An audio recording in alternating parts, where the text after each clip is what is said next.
Bueno, pues como ha dicho Cari, vamos a hablar de uno de esos temas a los que me he dedicado en los últimos años, el tema de la paleosismicidad, la tectónica activa. Un poco el tema se ha puesto de actualidad, como siempre, por un terremoto muy importante en Ecuador, un terremoto que ha producido efectos sobre el suelo, como vemos aquí, destrucción de edificaciones y un cierto número de víctimas. Ante una situación como esta, siempre se plantea la misma pregunta: ¿cómo podemos paliar este fenómeno tan devastador como es los terremotos? Es quizá... Yo no sé si oyen. Soy la práctica un poco mal. Claro, poco. Si te oyen, no está funcionando bien. Vale, gracias.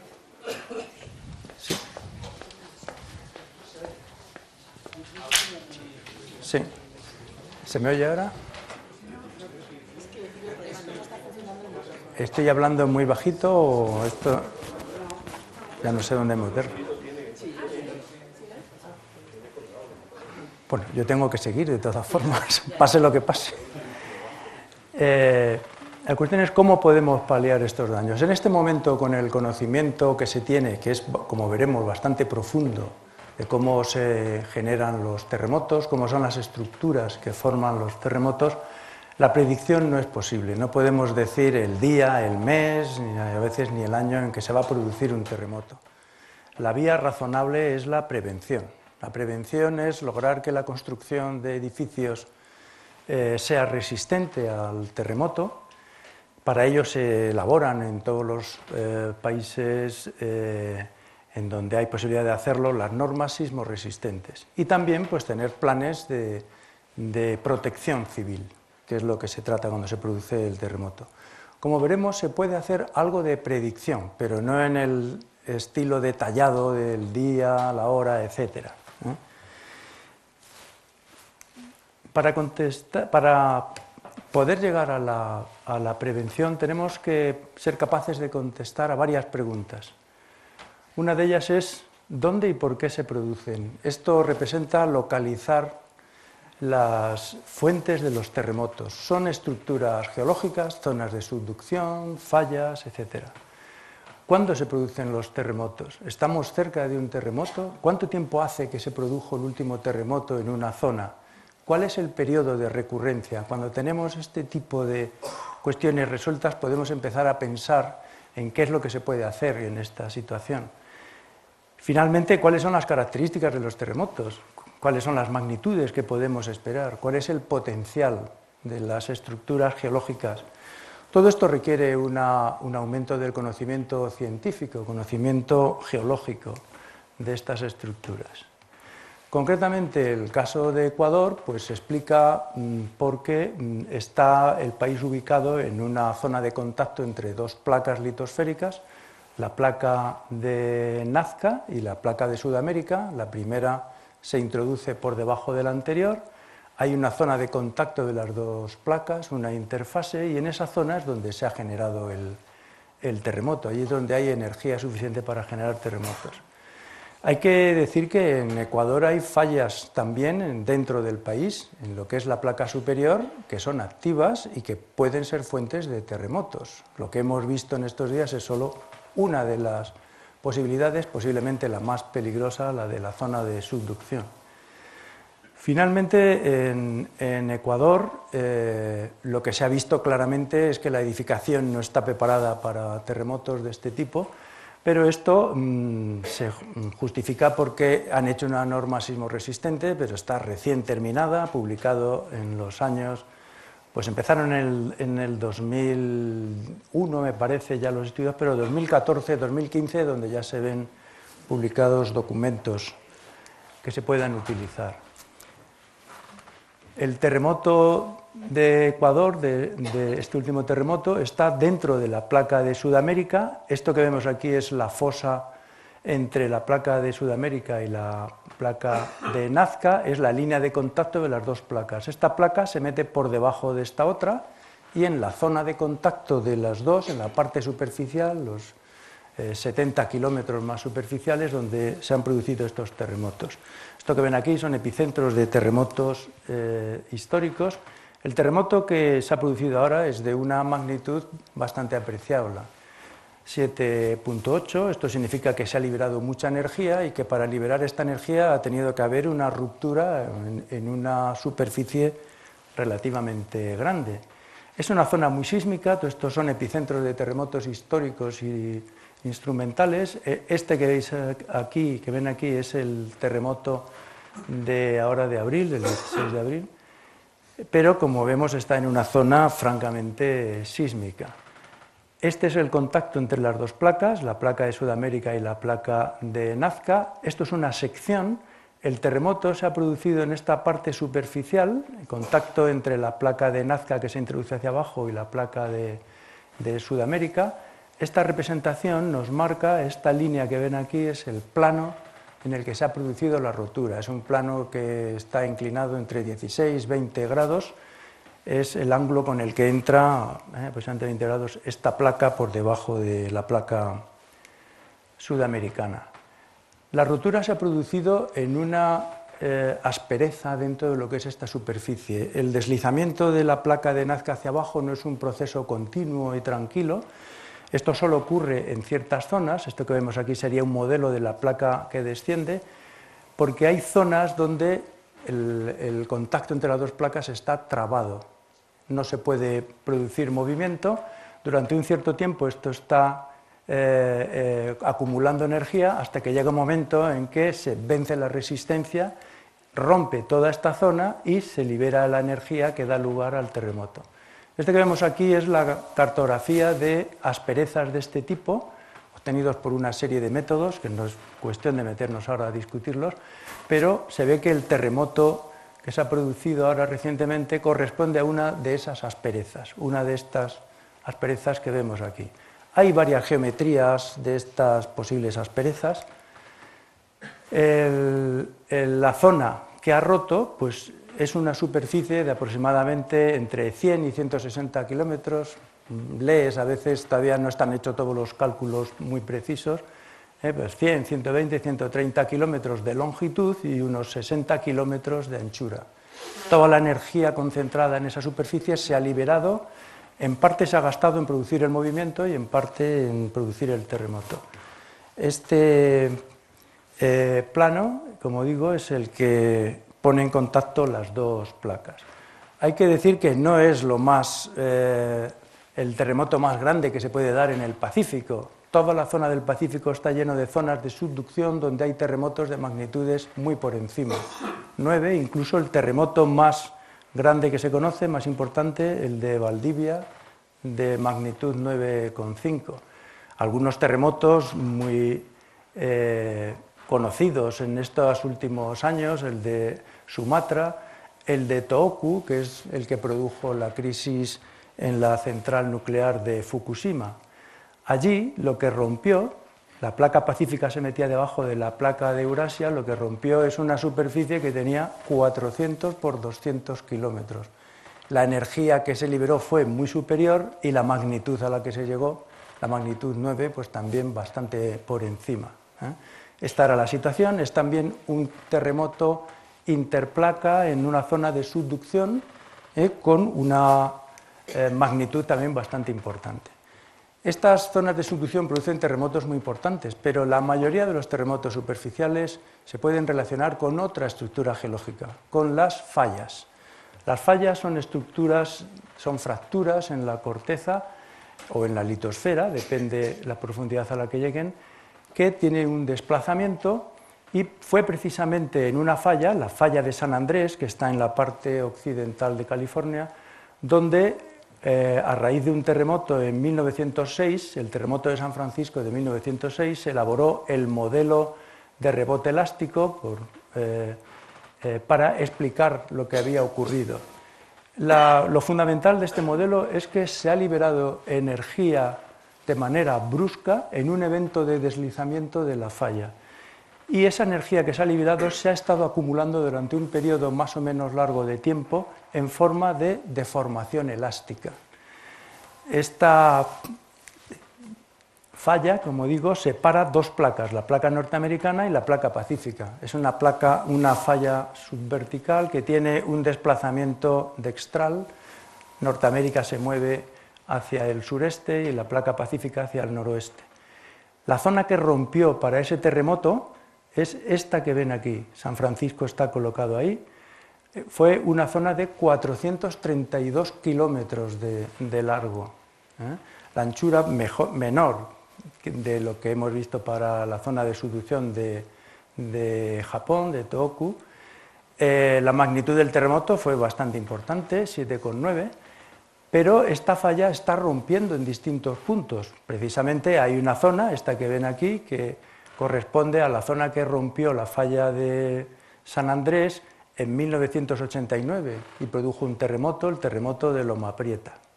Esta zona es muy importante, luego la comentaremos, porque se tenía ya idea de que se podía producir aquel terremoto y efectivamente ocurrió lo que los científicos esperaban en aquel momento. Este esquemita que ven aquí, sencillo, lo usamos muchos, nos lo trajo un geólogo americano y es tan claro que lo repetimos quizá demasiadas veces. El terremoto se produce, lo que podemos llamar el ciclo sísmico, se produce en dos etapas. Una primera etapa que es un tiempo largo donde dos bloques tienden a moverse, pero el contacto entre ambos es una falla, una rotura, y está bloqueado porque no se logra superar la resistencia a la rotura en ese plano, y entonces lo que se produce aquí es una deformación elástica del terreno. Toda esta zona está deformada, de la misma forma en que se puede deformar un resorte como este que ven aquí. Va acumulando energía elástica. Cuando se llega a producir la rotura, se produce el desplazamiento brusco, rápido, y la energía se gasta en producir este desplazamiento y también en liberar ondas elásticas que viajan hacia afuera y producen la vibración del suelo y producen el terremoto. Todo esto que vemos aquí es lo que podemos llamar el ciclo sísmico. El ciclo sísmico, si tenemos un diagrama donde está representado aquí el deslizamiento y aquí el tiempo, pues consiste en lo siguiente. La falla avanza mediante saltos bruscos en eventos que producen el terremoto y el desplazamiento, etapas largas donde va acumulando energía elástica, otro evento, como este que ven aquí, otra etapa larga de acumulación de deformación elástica, otro evento, de tal manera que esto es el ciclo sísmico. Dos partes, la acumulación de deformación elástica y la liberación de energía. Este desplazamiento es el régimen, es lo que se llama de stick slip, de desplazamientos bruscos. La tasa media de movimiento de la falla es esta que ven aquí, la pendiente de esta recta. Y a diferencia de lo que ocurriría si el movimiento fuera aquí, que sería simplemente un creep, un deslizamiento suave, el desplazamiento es en estos eventos cortos donde se generan los terremotos. Estos son los datos que vamos a tener que determinar para poder predecir o saber qué es lo que va a ocurrir con una falla activa. La energía liberada depende del tamaño de la zona rota dentro de la falla. La falla no se rompe completamente, sino solo una parte. La rotura se inicia en un punto, que es el foco, y se expande lateralmente. Se libera la energía y la cantidad de energía depende del tamaño de esta zona, del área. Si lo medimos en la horizontal, la longitud. De tal manera que las magnitudes de terremotos van relacionados con la longitud de la falla, no de la falla, sino de la zona de fractura o el área. La longitud, por ejemplo, para terremotos de magnitud 5, que son terremotos muy frecuentes aquí en la península ibérica, pues los desplazamientos son del orden de unos pocos kilómetros, 3 kilómetros, 4 kilómetros, 2. Esto es lo que pasó, por ejemplo, pues en el terremoto de Lorca. Terremotos de magnitudes más grandes, 7, 8, lo que tienen son zonas de fractura ya de muchas decenas de kilómetros, bastante más grandes y áreas también mucho más grandes. En esta columna se ven los desplazamientos en cada uno de esos eventos. Los terremotos pequeños, 5 o 4, tienen desplazamientos de centímetros, pero los terremotos grandes tienen desplazamientos grandes, de varios metros. La falla de San Andrés, en el terremoto de 1906, pues se desplazó aproximadamente, desplazamiento máximo de 6 metros. De un solo golpe se movió la falla. A partir de muchos terremotos y la relación con fallas, pues se han podido obtener relaciones empíricas, como estas que vemos aquí, donde longitud de rotura y magnitud pues, se pueden relacionar. Estas magnitudes altas, pues ya tenemos roturas de más de varios cientos de kilómetros. Las magnitudes pequeñas pues, son un tamaño mucho más pequeño. El área, pues exactamente igual. Hay otro aspecto importante y es la recurrencia. ¿Cada cuánto tiempo se produce un terremoto importante en una falla? Esto depende de la velocidad, de la tasa con la que se está moviendo la falla. Esta relación que ven aquí, empírica, pues relaciona tasa de desplazamiento de la falla con periodo de recurrencia de los terremotos. Esto está dado en milímetros, esto es 1 milímetro, 10 milímetros y centésimas de milímetro. Y aquí tenemos los periodos de recurrencia. Terremotos como el de la falla de San Andrés, que tiene desplazamientos del orden de 3 centímetros al año, etc., pues tienen periodos de recurrencia de varias decenas de años o del orden de como máximo de 100 años. Sin embargo, cuando la falla va muy despacio, tiene tasas de menos de 1 milímetro, pues los periodos de recurrencia son del orden de miles de años o decenas de miles de años. Es decir, que después de un terremoto, el ciclo sísmico, la acumulación de energía requiere un tiempo muy largo. Esto ya nos da una idea de que averiguar cuándo se va a producir un terremoto es muy difícil. Algo que ocurre cada 10.000 años, decir qué va a pasar, si va a ser el mes que viene o el día X, imposible. Además, como hemos dicho, las fallas no se rompe completa. Esto es una falla, la falla de Anatolia, en Turquía, que produjo un terremoto muy importante en 1999, el terremoto de İzmit, de magnitud 7,4. Este llamó mucho la atención porque venía después el año 2000, entonces produjo pánico, era la demostración de que el año 2000 iba a traer catástrofes innumerables. Entonces, esta falla rompió en un segmento, lo que llamamos un segmento, solo un sector muy pequeño, que tenía unos 60 kilómetros, cuando la falla tiene unos 900 kilómetros. Y además se sabe que la falla fue rompiendo en distintos trozos, desplazándose la rotura desde el este hacia el oeste. Aquí están los años en que se producen las roturas, unas veces son bastante largas, otras son más cortas, nunca es exactamente el mismo tamaño la rotura. Es decir, en las fallas lo que se mueven son segmentos, son trozos de la falla. ¿Cómo se estudian estas fallas? ¿Cómo podemos llegar a conocer este ciclo sísmico y estos datos? Bueno, pues para ello se han desarrollado una serie de ciencias nuevas relacionadas con la tectónica, que es quien inicialmente se dedicaba en la geología al estudio de las fallas. Son la neotectónica, la tectónica activa. La neotectónica es el estudio de la tectónica que tiene relación con la situación actual. La tectónica activa es algo parecido, pero es la que nos afecta directamente, la que está ocurriendo en este momento y nos va a afectar en el tiempo próximo. La geología de terremotos trata de ver la deformación, cómo se ha desarrollado cada uno de los terremotos. La paleosismicidad es muy importante. Aquí lo que se tiene es la idea de que el pasado enseña cómo va a ser el futuro. Lo que se trata es de ver terremotos antiguos, terremotos prehistóricos. Ahora veremos cómo se pueden estudiar. Hay otras ramas también científicas que cooperan, la geomorfología tectónica, una parte de la geología, de la geomorfología, pero especializada en los temas de tectónico, la arqueosismología, estudio de los efectos de terremotos sobre restos arqueológicos, sobre estructuras del pasado, que tiene la ventaja de que se pueden datar y nos pueden permitir evaluar terremotos antiguos cuya edad conocemos. Y además se utilizan muchas técnicas y métodos de trabajo modernos,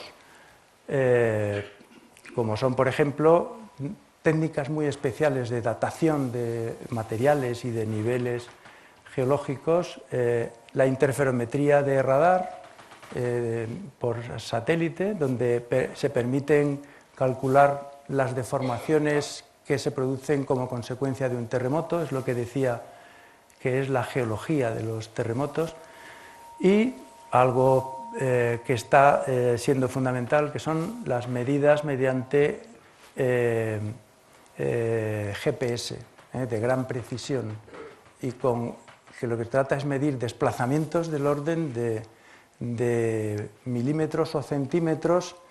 Milímetros es más bien la interferometría de radar, pero desplazamientos de centímetros a lo largo de periodos de tiempo relativamente cortos para poder ver cómo es, en qué dirección se mueven los bloques de una falla y con qué tasas. La neotectónica y la sismotectónica. La sismotectónica es la relación de la tectónica con los terremotos. Pues es la primera parte que se dedicó a estos estudios y coincidió con la necesidad de construir las centrales nucleares. En nuestro país esto terminó cuando terminó ya todo el tema de las centrales nucleares en los años 80, me parece que fue el 84 por ahí, pero posteriormente, a partir de final de los 80, es cuando han empezado la tectónica activa, la geología de terremotos y la paleosismología a añadirse a este tipo de estudios. Las primeras publicaciones pues empiezan a salir por aquí, por esta zona, ya importantes de fallas, por ejemplo, aquí en España. La geomorfología tectónica lo que nos permite es identificar si una falla, reconocer si una falla es activa o no. ¿Por qué? Porque la tectónica está modificando el paisaje y aparecen formas nuevas, por ejemplo, los escarpes en las fallas, desviaciones de la red de drenaje, charcos, etc. Hay una serie de estructuras típicas que el geomorfólogo detecta sobre el terreno y permite determinar si la falla a la que se asocian estas estructuras es activa, se está moviendo y además se está moviendo con una velocidad suficiente para que supere a lo que es la erosión. Aquí tenemos un ejemplo. Esto es una falla que llamamos de desgarre, dextro. Estos son unas colinas que están desplazadas porque es más rápido el movimiento en la falla que la erosión. Pues aquí tenemos una falla de este tipo en Nueva Zelanda, en la isla norte. Estos son lo que se llaman los espolones de obturación. La red de drenaje sufre una desviación, aquí hay un arroyo que ha sido desviado, ha sido empujado hacia allá, este lado que vemos enfrente se está moviendo hacia la derecha y esto que vemos aquí tiene un equivalente en este lado de acá, detrás, y es un espolón de obturación. La presencia de esto pues, nos permite ver que esa falla es activa. Respecto a la arqueosismología se podrían hablar de muchas cosas, hay grupos que están trabajando aquí en España, en la península ibérica, pero aquí hay un ejemplo muy curioso, que es la falla del Mar Muerto en el monasterio esenio de Qumran. Se produjo un terremoto cuyo desplazamiento rompió los escalones de acceso a las piscinas de los monjes, de los esenios en aquel sitio. Esto ocurrió el año 31 a.C. Entonces permite evaluar cómo fue el terremoto, permite datarlo con toda exactitud. Por lo tanto, la arqueosismología proporciona una serie de datos muy útiles en el tema de la evaluación de la sismicidad relacionada con fallas. ¿Cómo se hace la evaluación paleosísmica de las fallas? ¿Cómo se hace eso que habíamos dicho de ver cómo son los terremotos del pasado, intentar obtener los datos del ciclo sísmico, la tasa de la falla, los periodos de recurrencia, etcétera? Esta es la frase muy conocida entre los especialistas que están dedicados a estos temas: hay que estudiar el pasado para entender el futuro. Para saber qué es lo que va a pasar tenemos que saber qué ha ocurrido anteriormente. El estudio se realiza de una forma curiosa y especial. Se realizan zanjas en la zona de la falla, se atraviesa la falla y en ella lo que se identifican son antiguos terremotos. ¿Cómo se identifican? Pues se encuentran desplazamientos en la falla que afectan a niveles, se encuentran por lo tanto escarpes originados durante un terremoto y se conoce la relación entre tamaño de escarpe y magnitud del terremoto. Identificar paleoterremotos y evaluarlos. ¿Cómo se hace esto? Pues datando los niveles desplazados, midiendo la distancia entre ellos, y entonces se ven desplazamientos para distintos momentos del pasado. Para ello hay que hacer unas dataciones de esos niveles muy precisas. Lo que obtenemos al final es la tasa de deslizamiento de la falla. Ya hemos visto que es un dato que sirve para ver los periodos de recurrencia de los terremotos. La evaluación del paleoterremoto, como digo, la altura de los escarpes, por ejemplo. Hay una serie de estructuras originadas por la vibración del terreno al pasar las ondas sísmicas, que se reconocen también en la zanja y permiten saber cómo ha sido ese terremoto, qué magnitud, qué intensidad se ha sentido en ese punto y, teniendo datos en varios sitios, pues pensar en lo que es la magnitud. Muy importante es la datación del último terremoto. Queremos saber cuándo fue el último para con esa tasa ver si estamos cerca del final, el momento previo a la rotura, el previo y el momento de la rotura es lo que vamos a llamar el estado crítico, el momento crítico de la falla. También estos estudios no se hacen en un punto solo, sino que se hacen en distintas zonas de la falla, en distintos segmentos, como esos que hemos visto en la falla de Turquía. Esto es el tipo de zanjas. Aquí hay un geólogo dibujando lo que se ve aquí en esta pared. Por supuesto, esto es el material científico como ven, muy sofisticado para realizar este tipo de zanjas, y lo que se hace es hacer un levantamiento de lo que se ve en esas paredes. ¿Qué es lo que vemos? Vemos niveles geológicos. Esto es una formación volcánica de cenizas, esto es un suelo con materia orgánica, estos son distintos materiales, limos, arenas, etc. Y aquí lo que tenemos es una falla, aquí tenemos otra falla.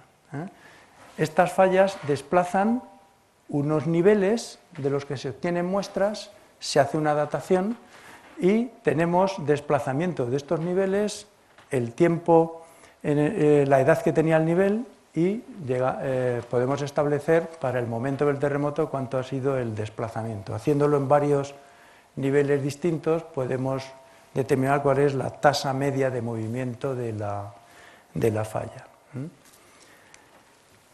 Aquí tenemos un ejemplo, y pongo este porque es quizá el primero que aquí en España salió publicado y ya bien conocido, que es la falla del Camp, cerca de Barcelona, en Cataluña, donde se han medido en zanjas del estilo de esta que ven aquí, pues paleoterremotos, se han visto desplazamientos, se han visto cuánto se ha movido la falla, se han datado los niveles desplazados y se obtiene el ciclo sísmico de varias etapas.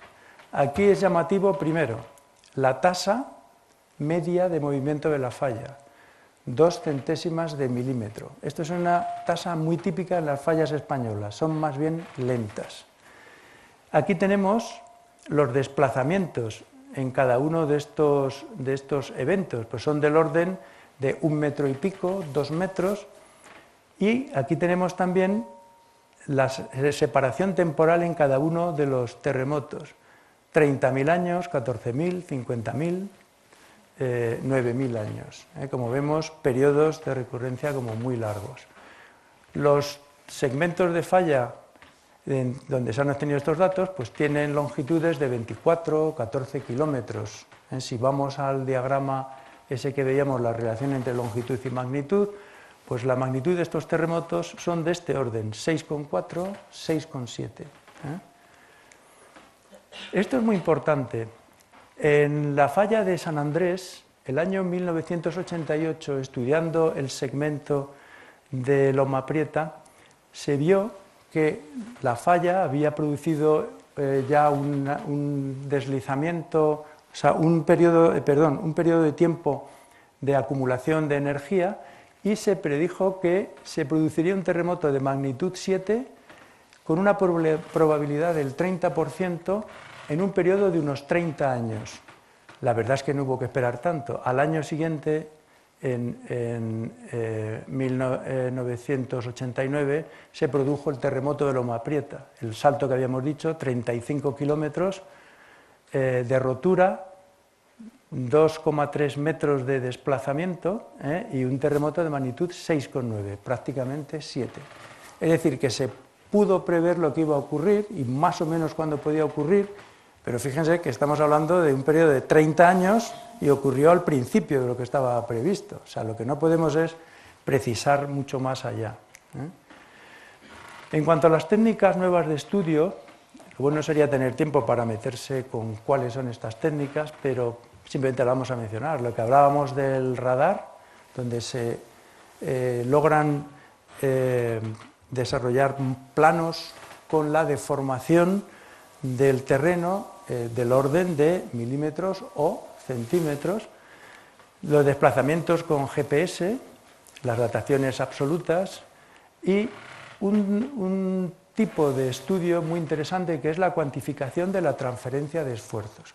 Cuando se produce un terremoto, cambia la situación de esfuerzos en la zona alrededor.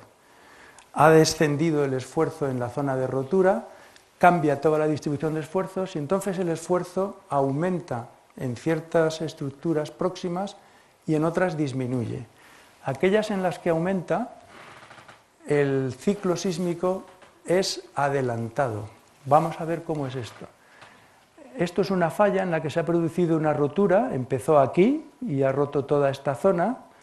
Como ven, son una serie de varias decenas de kilómetros. Mediante el cálculo a partir de la teoría de la deformación elástica en el terreno, con métodos de elementos finitos, pues permite ver las áreas en las que ha aumentado el esfuerzo. Son las que están aquí en rojo. Y las áreas en las que ha disminuido el esfuerzo. Las fallas que están en esta zona han sido favorecidas en cuanto a acercarlas al momento en que van a romper. Las que están en esta otra zona, al disminuir el esfuerzo, han sido alejadas del momento del estado crítico. Este fenómeno pues, se puede ver lo que representa en este diagrama. Este es el esfuerzo y este es el tiempo.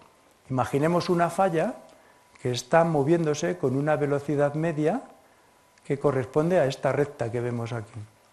De pronto se produce cerca un terremoto, aumenta el esfuerzo, esta falla está colocada dentro de esa zona que está representada en rojo en el diagrama anterior, y entonces la situación ahora cambia hasta este punto. La falla sigue moviéndose con la misma velocidad, pero el momento de llegar a la rotura, cuando ya se vence la resistencia al movimiento en la falla, se ha adelantado todo este tiempo. Este tiempo pueden ser años, varios años, pueden ser dentro de estos periodos de tiempo tan largo como estamos hablando, de 14.000 años, 9.000 años, pues pueden ser bastante grandes, pero también pueden ser muy pequeños. Pueden ser cuestión de días, de mes, etc. Depende de lo cerca que se esté del ciclo del estado crítico.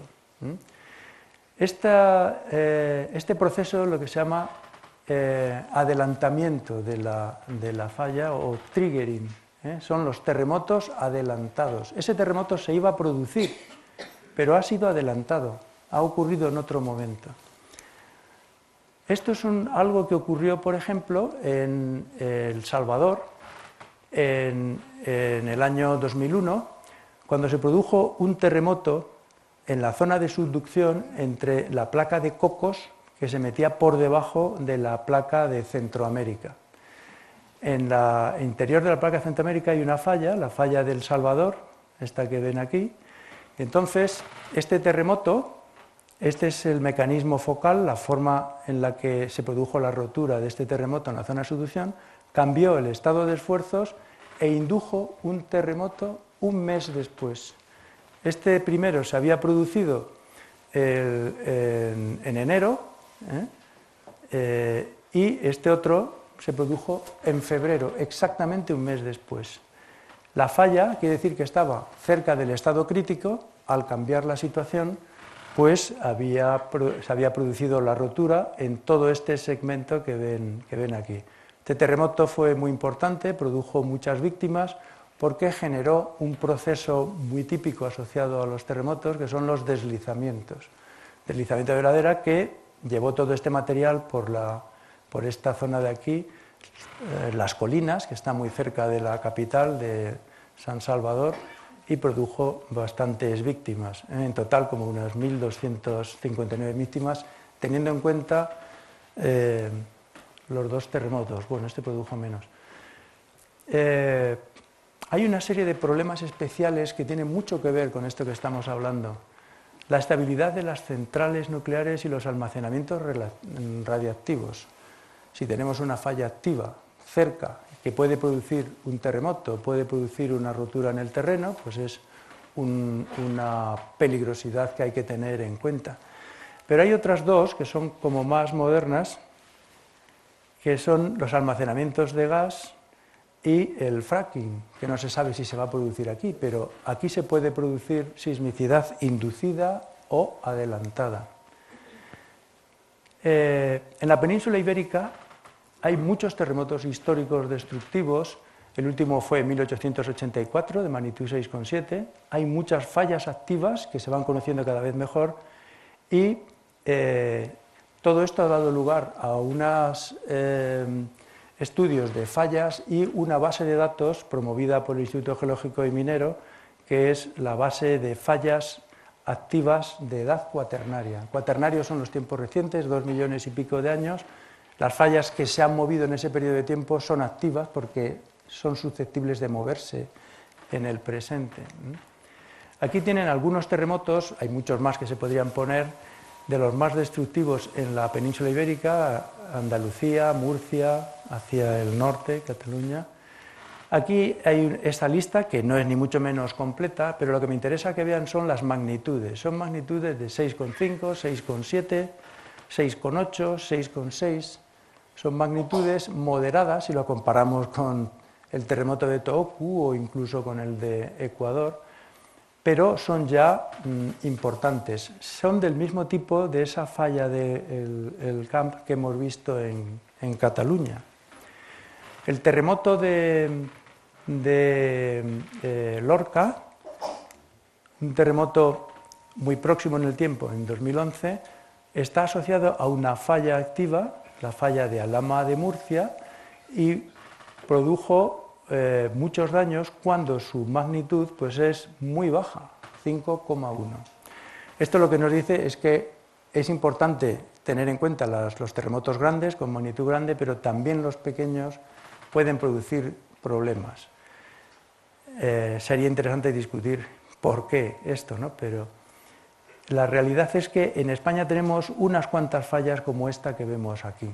Fallas activas que pueden producir terremotos con magnitudes, las máximas, pues un poco por debajo de 7, y magnitudes pues de 5 o muy próximas. El de Lorca fueron 2 terremotos en realidad, 4,5 y 5,1, separados 1 hora y media más o menos. Hay ya una serie de grupos trabajando sobre estos temas, sobre las fallas activas, en varias universidades, la de Barcelona, Madrid, Alicante, en organismos, en Instituto Geológico y Minero, etc. Y están dando lugar a una serie de reuniones que mantienen cada 4 años, las denominadas Iberfold, que se inició en Sigüenza y últimamente la reunión fue en Lorca. Eso entiendo que es un toque de atención. Aquí, este esquema, que es ya de hace unos poquitos años, se ven ya los resultados para una serie de fallas donde se han hecho estudios de paleosismicidad. Las tasas de movimiento de las fallas son todas por debajo de 1 milímetro, excepto una falla, la falla de Carboneras, en la parte en tierra, que tiene, pues, aquí viene 1,1, pues hasta 1,5 milímetros año. Todas las demás son décimas o centésimas de milímetro al año. En este diagrama se ve que lo más frecuente están por debajo de 0,1 milímetro al año, o en fallas relativamente lentas, pero producen terremotos. Todos estos datos se están reuniendo en una base de datos que promovió y gestiona el Instituto Geológico y Minero, la COAFI. Es la base de datos de fallas activas, de fallas cuaternarias activas. Hay un montón de registros de fallas que aportan los distintos investigadores de distintos grupos. Es pública, se puede consultar, la información la tiene el Instituto Geológico y Minero disponible en la página web del Instituto Geológico y Minero. Y hay una cosa interesante. La tasa media de estas fallas es de 0,16 milímetros año. O sea, son fallas lentas si la comparamos con la de San Andrés. Pero la máxima es la de Carboneras, aproximadamente 1,1 milímetro año. Las magnitudes de terremotos prehistóricos encontrados en estas fallas se parecen mucho a las que hemos visto en la lista de terremotos históricos. 6,5, máximo 7. La recurrencia de estas, en el diagrama que hemos visto antes, pues es de aproximadamente 10.000 años. Cada 10.000 años en un sitio que ha roto va a volver a romper. Este esquema que actualmente, si consultan el Instituto Geológico y Minero, verán uno más bonito, pero he preferido poner este porque están muy claramente situadas pues, algunas de las fallas que están en esta base de datos. Como ven, hay gran cantidad de fallas activas en Andalucía, en el Levante, hacia el norte, mucho menos fallas en las zonas más estables de la península, lo que llama la meseta, el macizo ibérico. Esas fallas están en las zonas en que la norma sismo-resistente española pues, marcan que hay mayor peligrosidad sísmica. Todo esto que vemos aquí, esas zonas. Actualmente, ¿qué es lo que se está haciendo? Pues, por supuesto, continuar y profundizar los estudios por todas esas metodologías y ramas científicas, pero además se está llegando ya a una frontera que es entrar en la falla y ver qué está pasando en ella, qué fluidos circulan, cómo es el esfuerzo, cómo es su fábrica, cuál es su resistencia a la rotura, su comportamiento mecánico. Se trata de realizar sondeos dentro de lo que es la zona de falla y obtener muestras o bien introducir aparatos para hacer medidas de parámetros. La primera que se empezó a estudiar, la de San Andrés, a partir del año, me parece que es el 2004, ya se inició un sondeo. Actualmente tienen como unos 4 kilómetros de longitud del sondeo, ha llegado hasta una profundidad de unos 3 kilómetros y está con una serie de aparatos tomando medidas. Aquí en la península pues, se ha empezado a trabajar pues, para obtener muestras y hacer testificación geofísica, ver la fábrica, la estructura de las rocas, el comportamiento geomecánico, qué pasa con los fluidos, el agua, que tiene un papel muy importante para producir la rotura en las fallas, e incluso la microsismicidad o fallas profundas. Esto se está haciendo en la falla de Alhama de Murcia, en un punto muy próximo a Lorca. Se ha hecho un sondeo, este sondeo tiene, ahora veremos, unos 175 metros, y se han obtenido muestras. Todo esto es roca de falla, esto es material triturado de la falla, que se han obtenido y que se están estudiando, pues las láminas delgadas para ver cómo es la estructura, se están haciendo ensayos geomecánicos, etc. Este es el corte de la falla, esta es la zona de la roca de falla, el sondeo, que ha llegado hasta aquí aproximadamente a unos 170 metros, 175 metros. 175 metros.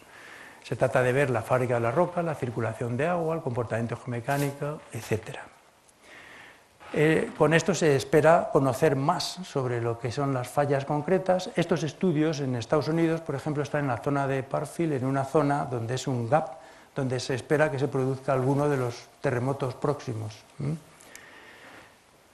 ¿Cómo podríamos resumir lo que hemos hablado, al menos para la zona que nos interesa más, la península? Pues hay un gran número de fallas activas que potencialmente pueden generar terremotos destructivos.